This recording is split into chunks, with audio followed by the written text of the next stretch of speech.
ሰበር ዜና በትግራይ ክልል ትላንትና ዛሬ የድሮን ድብደባ በተለያዩ አካባቢዎች ተጠናክሮ ቀጥሏል ተባለ።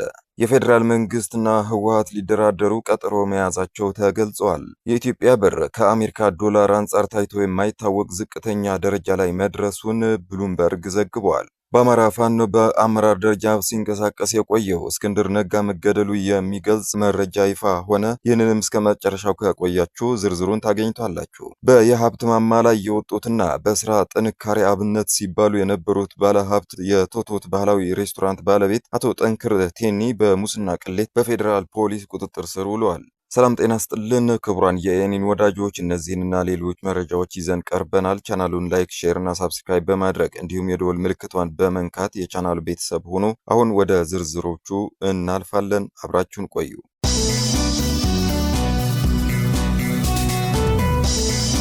የኢትዮጵያ ብር ከአሜሪካ ዶላር አንጻር ታይቶ የማይታወቅ ዝቅተኛ ደረጃ ላይ መድረሱን ብሉምበርግ ዘግቧል። ማዕከላዊ ባንክ ምንዛሬውን ለመደገፍ በዚህ ዓመት 2.2 ቢሊዮን ዶላር ያህል ማውጣቱ ቢነገርም እየጨመረ የመጣው የውጭ ገቢ ዕቃዎች ዋጋ እንዲሁም ጠንካራ የውጭ ምንዛሬ ፍላጎት በምንዛሪ ተመን ላይ ከፍተኛ ግፊት ማሳደራቸው ቀጥለዋል። ብር በዚህ ዓመት 3.2 በመቶ በመዳከም ከ1 ዶላር አንጻር ወደ 162 ብር ገደማ ዝቅ ብለዋል። ይህም ባለፉት ዓመታት በብሉምበርግ ከሚከታተላቸው 23 የአፍሪካ ገንዘቦች መካከል ብር ዋጋው በጣም የወረደው ምንዛሪ እንዲሆን አድርጎታል። መንግስት በ2024 ዓ.ም ካደረገው የምንዛሪ ተመን ማሻሻያ ወዲህ የገንዘብ ዋጋ ማሽቆልቆልን ቀጥሏል። የስታንዳርድ ቻርተር ባንክ ተወካይ ባይተን የመዳከም ፍጥነት እንደሚቀንስ የሚጠበቅ በዓመቱ መጨረሻ የምንዛሪ መጠኑ ከ1 ዶላር አንጻር 163 ብር ይደርሳል ብለው ይገምታሉ። የሲቲ ግሩፕ ዋና የአፍሪካ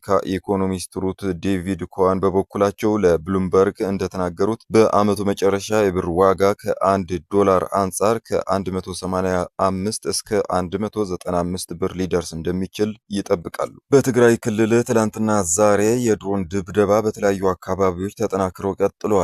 በተለይ በሐውዜን፣ በበራህሌ እና በአዲጉደም መካከል በሚገኘው የአፋርና የትግራይ አዋሳኝ ቀጠና ላይ ከትላንት በስቲያው ተጨማሪ የድሮን ጥቃት መፈጸሙ ተሰምተዋል። ጥቃቱ ደቡብ የምስራቅ ትግራይ ዞን ክልተ አውላዕሎ ወረዳ ማይመህደን እንዲሁም ሀገረ ሰላምና ደጋ ተንቤን በተባለው አካባቢዎች የተፈጸመ ነው ተብሏል። ጥቃቱ ኢላማ ያደረገው የህወሓት የጦር መሳሪያ ክምችት የሚገኝበት ስትራቴጂካዊ ቦታ ነው ተብሏል። የህወሓት ታጣቂዎችን የመመልመልና በየአካባቢው መሳሪያ የማከማቸት እንቅስቃሴ እያደረገ ይገኛል። የፌዴራል መንግስት አካላት በህዝቡ ላይ ተጨማሪ ጦርነትና ትንኮሳ እንዳይነሳ ለመከላከል ቅድመ ጥንቃቄ ባለው መልኩ የቡድኑን የጦር መሳሪያ ክምችቶች አልሞ የማውደም እርምጃ እየወሰደ እንደሚገኝም ታውቋል ነው የተባለው።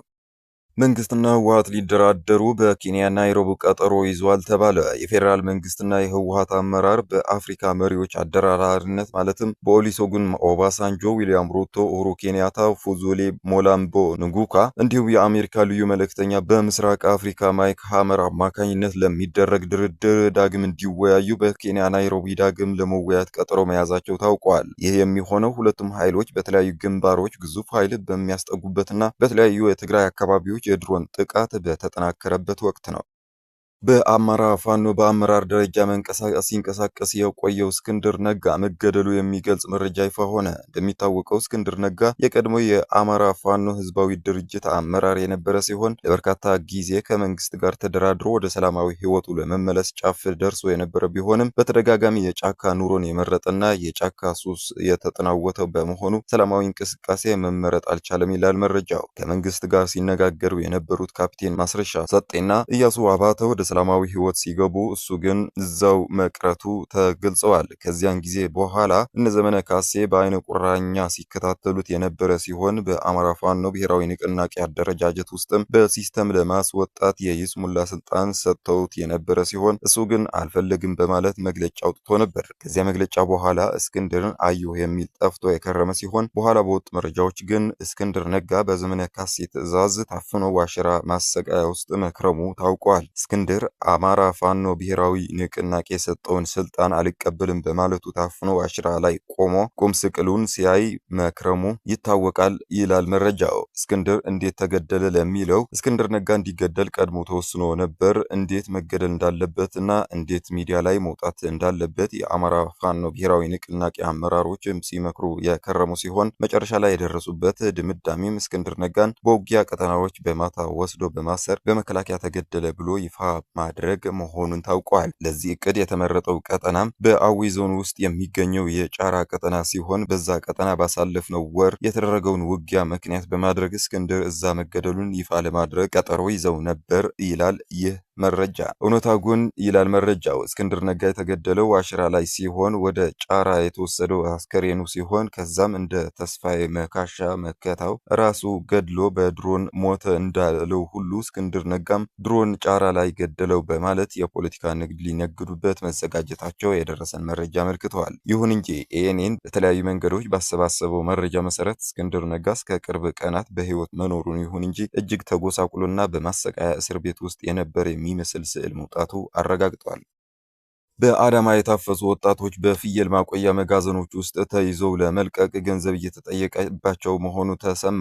በተለያዩ የኢትዮጵያ ከተሞች በወጣቶች ላይ ያተኮረ መጠነ ሰፊ የግዳጅ አፈሳና እገታ እየተካሄደ መሆኑ ከሰሞኑ መዘገቡ ይታወሳል። በአዳማ፣ በባህር ዳር፣ በቢሾፍቱና በሸገር ከተሞች ባሉ የተለያዩ አካባቢዎች በሚሊሻዎችና በጸጥታ ኃይሎች በወጣቶች ሰፊ የግዳጅ አፈሳ እየተካሄደ እንደሚገኝ የአይን እማኞችና ተጎጂዎች እየተናገሩ ይገኛሉ። በአዳማ ከተማ ወንጂ ማዞሪያ በተባለ ቦታ በአካባቢው የሚገኙ ዘመዶቹን ጠይቆ ሲመለስ ታፍሶ ለ2 ቀናት ያህል ታስሮ እንደነበር የገለጸ አንድ ወጣት አፍሰው የወሰዱኝ ሰዎች በሰውና በስንት ልመና 20 ሺህ ብር ከፍዬ ነው ልወጣ የቻልኩት ሲሉ ተናግረዋል። አክለውም ታፋሾቹ በአዳማ ከተማ ሞዮንኮ ጋራጅ ጀርባ በሚገኘውና በተለምዶ ሚዛን ተብሎ በሚጠራው ትልቅ የፍየል ማቆያ መጋዘን ውስጥ እንደሚታጎሩ ጠይቆ መክፈል የማይችሉ ወይም የሚያውቃቸው ሰው የሌላቸው ወደ 100 የሚጠጉ ወጣቶች አሁንም በዚያ መጋዘን ውስጥ ይገኛሉ ብለዋል። ተመሳሳይ ሁኔታ በባህር ዳር ከተማ ነሐሴ 12 ቀን 2018 ዓ.ም በወጣቶች ላይ የተጠናከረ የግዳጅ አፈሳ መካሄዱን ከስፍራው የተገኙ መረጃዎች ያመለክታሉ። በተለይም በቀበሌ 13 ጎፋ ሰፈርና ገጠር መንገድ በተባለው አካባቢዎች ስፋት ያለው አፈሳ እየተካሄደ ሲሆን በርካታ እናቶች ልጆቻቸውን ፍለጋ በየፖሊስ ጣቢያው ሲንከራተቱ እንደነበርና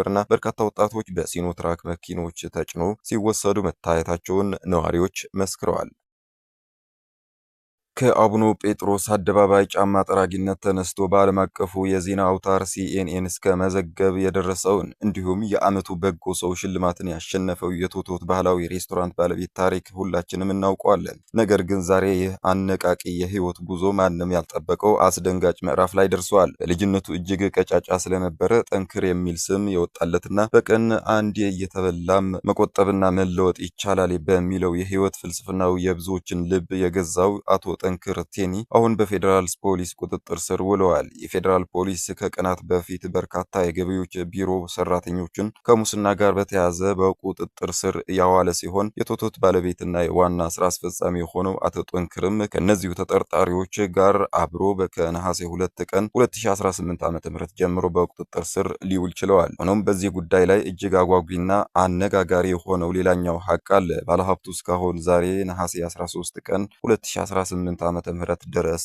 ፍርድ ቤት አልቀረበም። 11 ተከታታይ ቀናት በእስር ላይ ቢቆይም የተጠረጠረበት ወንጀል በግልጽ እንዳልተነገረውና የጊዜ ቀጠሮም እንዳልተጠየቀበት የቤተሰብ ምንጮች በስጋት ገልጸዋል። የበርካታ ታዋቂ ጋዜጠኞችን ጫማ እየጠረገ በማደግ ከነሱ ጋር በመሆን የቤተሰቡን የአደራ ስም ቶቶትን የገነባው ይህ ጠንካራ ሰው የተጠረጠረበት ጉዳይ ከገቢዎች ጋር በተያያዘ ይሆን ወይስ በሌላ ወንጀል እስካሁን በውል የታወቀ ነገር የለም። ይሁን እንጂ ባለሀብቱ ላለፉት 11 ቀናት እስካሁን ጨለማ ቤት ውስጥ ሜክሲኮ በሚገኘው የወንጀል ምርመራ ውስጥ ናቸውም ተብለዋል። ብዙዎች እንደ ምርጥ አርአያ የሚያዩትና መለወጥ ይቻላል የሚለው የጠንክር የጉዞ ህይወት ቀጣይ እጣ ፈንታ ምን ይሆን? ከጀርባውስ ያልተሰሙ ሌሎች ሚስጥሮች ይኖሩ ይሆን? መረጃዎችን በቅርበት እየተከታተልን በፍጥነት ወደ እናንተ እናደርሳለን።